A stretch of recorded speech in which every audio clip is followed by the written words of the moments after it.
Have you ever dealt with someone that made you think to yourself like, am I tripping? I could have sworn that, and just had you so confused that you didn't know how to react based off the situation that just happened? Well, chances are you've been gaslighting, my friend. This video is about gaslighting. I'm gonna tell you about what exactly gaslighting is, what to look for when it comes to gaslighting, and also give you a couple of tips on what you can do if you're being gaslighted. So gaslighting 101. So gaslighting is a form of emotional manipulation where someone makes you question your reality. They'll deny all the things that you said, even if you remember it clearly. They'll twist the facts, play victim, and call you too sensitive every time you bring something up. Or over time, it'll wear you down to where you stop trusting your gut, and then you start apologizing all the time and starting to feel like you're the problem. So here's a few signs about gaslighting. Confusion. That's one of the main things they do. You will be confused about what just happened. You know for a fact that you caught this person doing this, or they said this, but they have you questioning reality like, no, they never did that before. That's a form of gaslighting. Second guessing. Second guessing is another sign. You'll start second guessing yourself on small things. If you did this, or if you didn't do something, or if they did something, and then you start guessing to yourself like maybe it didn't happen that way. That is a form of gaslighting. Apologizing.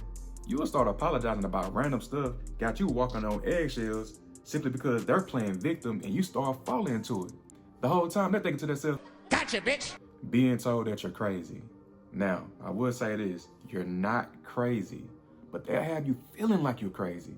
Hey, look, don't be calling me crazy, right? Because I'm not crazy. I hate when people call me crazy. Again, it goes with the other ones. You start second guessing yourself, you walking on eggshells, you apologizing, and you trying to figure out exactly what happened. You're confused. So it just have you going crazy because you starting to feel like you're crazy. Man, am I tripping? Am I hearing things? Am I starting to like make believe things in my head? So why do people gaslight? Some people gaslight because of power. They need that power. And then you have others that gaslight just because they never was taught how to take accountability. There are so many people in the world that don't know how to take accountability. But either way, gaslighting protects their ego, but it's causing you your peace. But many times we try to fix things. We gotta be Mr. and Mrs. Fix It. But look, we cannot fix a person. They gotta fix themselves. It's not your job to fix them. It's your job to protect your sanity. So how to break away from this gaslighting experience? There's a few things that you can do to break away from the gaslighting experience. Number one, you can start trusting your gut. If you feel like something is happening, it happened. Trust me, especially if it happened so many times where you felt like something was going on, but you wasn't sure, you have to trust your intuition, trust your gut, because it's telling you what it is. Number two, and this is one of my favorite ones, is documenting. You want to make sure that you document what happens.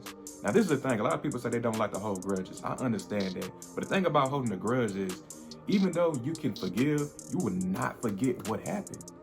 It happened. You might forget the feeling that you had, but it happened. So one thing I like to do is, if somebody did me or treated me a certain type of way, I grab my phone, I put it in my notepad. This is what they did to me. Not only did they did this to me, but this is how I felt when it happened to me. So when you start documenting that, you can go back to your notepad and say, okay, this person did this to me. Okay, this is how I felt. And then also you can tell yourself to remind yourself, like, I'm not gonna deal with this person again. I know for a fact, if this happened again, I wanna make sure that I approach it this way. Because you wanna make sure you document it, because a lot of times, even though it happened to us, we can forget how we felt during that time. We can remember a little bit how we felt, but we can't remember exactly how we felt at that time. So yeah, it's important to make sure that you document it so you can always fall back to that receipt that you have for yourself. Lastly, you want to set boundaries.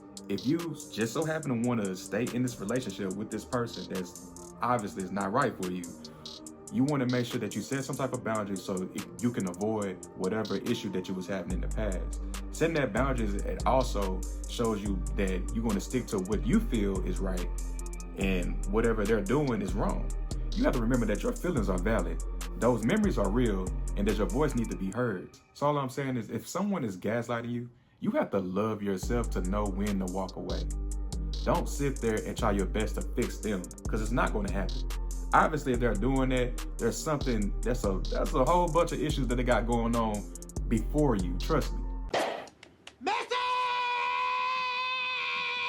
If you ever dealt with someone trying to gaslight you, tell your story. Leave it in the comments below, because you might have a story that's similar to somebody else that's unsure about being gaslighted, and you might can help somebody else or might save them.